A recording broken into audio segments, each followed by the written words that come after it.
This video is sponsored by Tokyo Treat. So we got the 408 spoilers, and this is a really great chapter. We're actually getting to see something I've been asking for years now, but not to the extent that I wanted, but when we get to it, we will. But anyway, we're continuing All for One's flashback, and the chapter begins with All for One killing Yoichi, his brother, in a sewer, and his body falls apart. Only one hand is left behind. It's revealed that All for One gave him this name because his brother was the first thing he received in this world. Yoichi contains the kanji for give and first. So yeah, this is the moment when Yoichi dies. As it was alluded to before in the 2 chapters ago or whatever, I think, by Kudo, that All for One did in fact kill Yoichi. But interestingly enough, only one hand is left behind, and he kind of keeps it the same way as he keeps the hands for Shigaraki, but we'll get into that. The second page focuses on All for One and Kudo's eyes. While Kudo's eyes are full of emotion and start to get filled with tears, forming a reflection of the man who killed Yoichi. All for One's eyes are entirely white with no reflection at all, and Kudo still didn't have the scar, referring to the scar across his face. And the narrator says that Yoichi was killed 2 months after escaping with Kudo and the third user. Some time passes and All for One is in an apartment in a very tall building, looking at Yoichi's hand. It looks like one of Shigaraki's, and saying that the quirk he gave his brother was no longer in his body, and that this has never happened before. He starts thinking about what could have happened until he finally realizes that the quirk may have been passed on to someone else. Meanwhile, the third user, whose name is revealed to be Bruce, is examining Kudo's body. So before we get into that, this is the moment that All for One realizes that Yoichi's quirk, his useless quirk which could only give itself to other people, is gone. Because of course we know by now that sometime before this, All for One forcibly gave Yoichi the power stockpiler quirk, and then that merged with Yoichi's giving quirk. Or I guess you can call it One for All. I don't know. Does One for All have to be when it merges with the power stockpiler? But yeah, that thing, I guess, passed on to Kudo when they were holding hands, and maybe they both had cuts in their hand, and the blood transfer of their DNA allowed him to pass it on to him. I mean, I know All Might said that you need to eat DNA, but I don't know. Maybe the rules were different back in the day. At this point, it doesn't seem like we're going to get the exact moment, when it happened. So maybe we're just going to have to go off the context clues. Oh, and also the third user's name is Bruce, which is fine. It's just, there's not a lot of Bruces in battle manga. Apparently it's coming from Fa Jin, his quirk, which is something that related to Bruce Lee with Kung Fu or something. But I don't know, in the kanji, his name could also be Blues, which, with the Japanese accent, you know what I mean. But I don't know, it could be either or. We'll just see what Viz calls him. Kudo was feeling weird, and Bruce asks if he was touched by All for One during the battle. But Kudo tells him to reveal the results already. It appears that they are now 2 quirk factors inside of Kudo. The gear shift one and a very small, almost insignificant one. Wow, that's crazy. They had technology back that far to be able to analyze quirk factors? The next page is very interesting. It shows 2 different versions of Yoichi. One says, "I couldn't stop my brother. He only sees people as toys." And the other says, "My brother kept me alive. If only he cared more about other people. If only he cared more. The power to give and take could have been the kindest in the world." Kudo and All for One then come to similar conclusions. Kudo says Yoichi's will now lives within me, while All for One says that means he still exists. So as for Yoichi saying, All for One, the power to give and take could have been the kindest in the world, this further makes me think that at the end of the series, which we are approaching, Izuku is going to take All for One from Shigaraki, the quirk, and he will become all powerful, I'm assuming. And with that, I don't know, maybe he could save the world by doing something with it, I guess. I don't know. But he'll probably have to destroy the Quirk. If Endeavor's vision of the future is real, which it seems like it was, Izuku still needs a team, and he is still going to be alive. So if he had All for One and One for All, then there would be no reason to be heroes anymore. You know what I mean? And also, Horikoshi has already taken so much from Avatar: The Last Airbender that I'm sure it's going to end the same way that did. I won't spoil it for you, but if you know what Aang does, then you know. We then see a double-page spread showing the next few decades of All for One's life. Him killing Kudo and Bruce, starting a cult, meeting the Doctor, trying to steal One for All from Banjo and failing, cutting N, the sixth user, the smoke guy, in half, killing Nana, and having his face destroyed by All Might. So,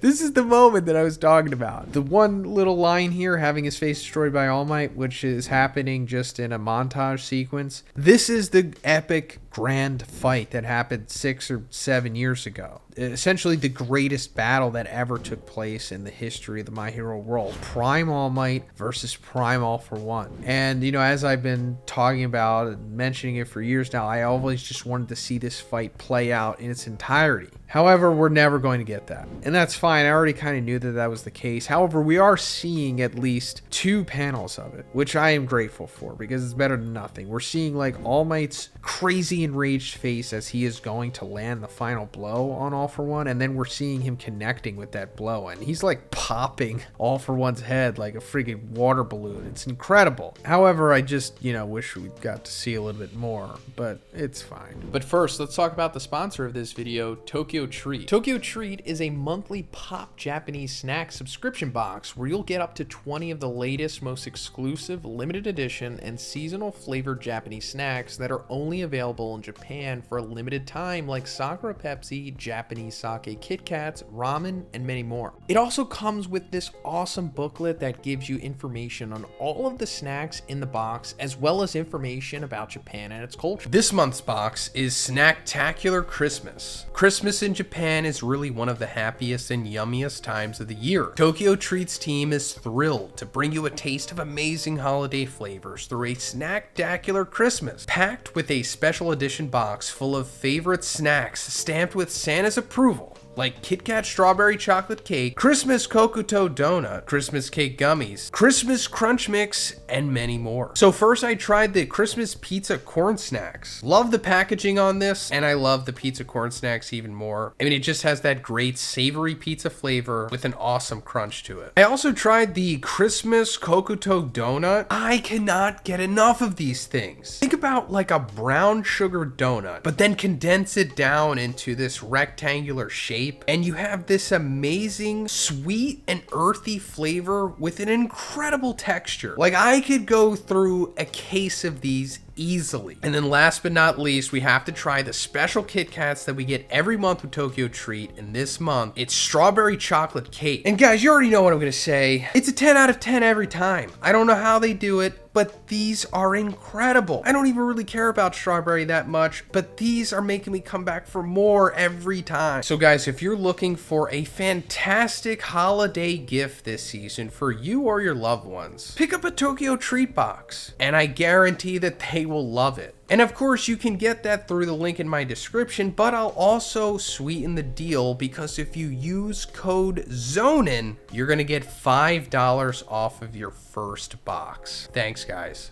But right after All for One was defeated by All Might for the first time, the Doctor stole his body from the morgue. Back to the present, All for One wonders if Bakugo is Kudo's descendant, but that would be impossible. He killed his family and all the women and children who were close to him. So, yeah, that's pretty wild. Before we get into that, Yujiko stole All for One's body from the morgue, so I guess All for One was presumed dead, meaning that All Might was like fine with killing him, which is like, hell yeah, dude. But also, like, what the heck, you should have like had his body contained more, or at least just incinerated it right there. You had some other hero come up and just like, you know, vaporize it or melt it or something. Like, don't put him in the morgue. And I'm not gonna think too much into it. It needed to happen so we can get to this point. But also, All for One killing Kudo's family and everyone tied to him, women and children, are like, man, bro, he's so petty. As petty as he is, and how much he goes out of his way to like seal up all these loose ends, you'd think he'd be smarter, but he's not. He's just an idiot. And I'll go more into that, you know, considering what he's gonna do in this chapter.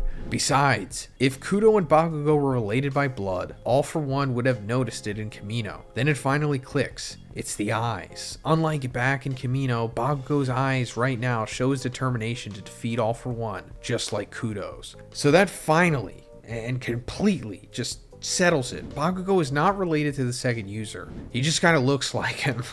Which we already figured out in the 2 chapters ago or whatever, I think. But it makes me wonder, like, did Horikoshi originally plan for them to be related? And then he was just like, you know what? Nah, let me just not go with that. Because, you know, the silhouettes and all that stuff, and they look similar. Like, where were you going with this? Was it just a big device for All For One to be frustrated? All For One can't keep fighting and getting even younger, because he still needs to be able to fight when he gets to Shigaraki, knowing that he'll struggle. That's when he decides to clear both his goals of killing Bakugo and getting to Tomura by using all of his quirks at once. Yoichi's vestige senses that something is coming, and what follows is possibly the most impressive double spread Horikoshi has ever drawn.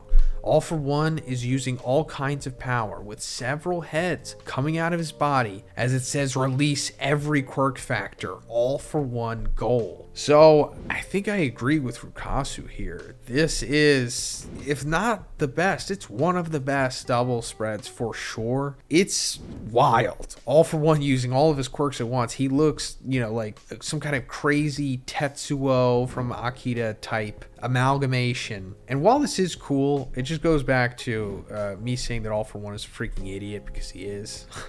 Like, all of his planning and everything came down to him to just thinking emotionally and thinking that this is like a good plan to get to what he needs to do, when he's just wasted his entire time up until this point. Edshot realizes that All For One's plan is to use all that volume of energy to propel himself forward at an unbelievable speed, and All Might notices that doing so will revert him back to his baby form, which means that this is All For One's final gamble. Bakugo looks at the monstrous thing in front of him and, smiling, says, "Are you stupid? There's no way this dumb thing will win." End of chapter. So thank you, Bakugo, my boy. He's right. He's like so large. He has so much mass to him. It's just, it doesn't matter, because I'm pretty sure Bakugo is going to thwart his plan here. I think in the next chapter, we're going to see Bakugo using his like ultimate end of series final attack, and it's just going to blow through All For One. And I think that will probably revert him to a baby. And then when he is a baby, he'll probably be glowing, which would be symbolic for the first chapter, and who was publicly noted as the first quirk user, or the first registered quirk user, even though it was All For One, Yoichi and his mom, and then there was like a couple people in India as well, but we don't talk about that. But once he's reverted to that baby, then I'm pretty sure Shigaraki is just going to decay him. Or, you know, take the quirk factor from him, or just disintegrate it or something. I don't even know if Shigaraki really needs All For One's quirk factor, or maybe he does, but either way, Shigaraki for sure is going to be the one who finally kills All For One. And I hope at that point it's revealed that All For One is the one who gave Shigaraki DK. If that's not revealed, that would be pretty wild if Horikoshi just wants us to go back and look at subtle context clues, and for it to ultimately just be the hardcores are the ones who like figure that out. I guess it doesn't matter. I mean, most of the people watching this don't really care that much. And by watching this, I mean, you know, whenever the anime comes out in like 2 or 3 years. But yeah, that's pretty much it for this one, guys. Let me know what you think about this chapter in the comments, and if you liked the video, please give it a like. Please subscribe if you haven't already. Have a great day. I'll see you in the next one.